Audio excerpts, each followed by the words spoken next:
அவ்வளோ கருப்பா இருக்கும் அந்த குழந்தை.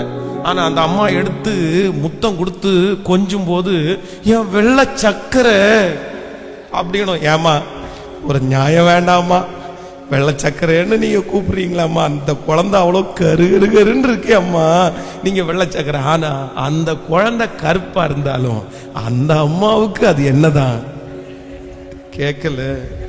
அதனால புறம்பான காரியங்கள் நம்முடைய தேவனுக்கு நாம் எப்படி இருந்தாலும் அழகா இருக்கிறோம். நம்முடைய குரலை எப்படி இருந்தாலும் ரசிக்கிறவர் கர்த்தர். ஆமே. எத்தனை பேர் ஆமோதிக்கிறீர்கள்? சர்ச்சில் இருக்கிற இப்போ ஒரு 6-7 மாதத்தினுடைய ஒரு குழந்தை சர்ச்சில் ஒரு சின்ன வாலிப தங்கச்சி திட்டுவேன் அப்படின்னு சொல்ற, கை நீட்டி சொல்றத அந்த குழந்தை அதே மாதிரி சொல்லுது. அப்ப இன்னைக்கு காலையில பாஸ்டம்மா எந்திரிச்ச உடனே என்கிட்ட மொபைலை கொண்டு வந்து காமிச்சு, பாருங்க இந்த பிள்ளை எப்படி இந்த குழந்தை சொல்லுது அப்படின்னாங்க. அதை ரசிச்சு அவங்க அம்மா அவ்வளோ ரசிக்கிறாங்க. நான் நம்புறேன் அந்த குழந்தை என்ன பேசுறது கூட அதுக்கு தெரியல, ஆனாலும் அந்த தாயார் அந்த குழந்தையை ரசிக்கிறாரு. அதனால இந்த உலகத்துல ஆண்டவர் நம்மளை எப்படி இருந்தாலும் என்ன பண்றாருன்னா, நேசிக்கிறதுனாலதான் நம்ம இந்த தேவனுடைய சமூகத்துல உட்கார்றோம், இந்த சத்தத்தை கேட்கிறோம்.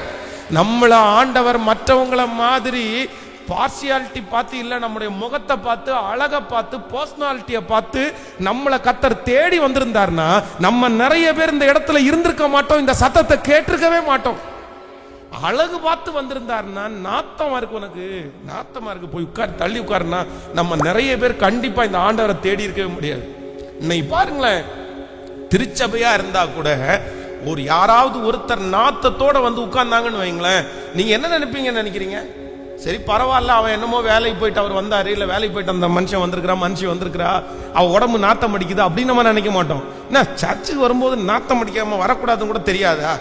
இப்படி நாத்தம் அடிச்சுட்டு இருக்குது அப்படின்னு நினைச்சிட்டு அந்த இடத்துல இருந்து போய் இன்னொரு இடத்துல தான் உட்காருவோம். நம்ம அவங்க கூட இருக்கிற விரும்ப மாட்டோம். ஆனா நம்ம நிறைய பேர் நாத்தத்துல கடந்தோம்.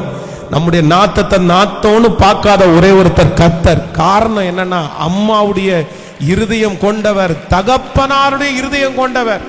எங்கோ வாழ்ந்தோம், எப்படியோ அலைஞ்சோம், ஒண்ணுமே பார்க்காம நம்மளை தேடி வந்தவர் கர்த்தர். எதையுமே பார்க்கல. நான் அடிக்கடி நினைப்பேன், இன்னைக்கு பாத்தீங்கன்னா ஆயிரக்கணக்கான பேர்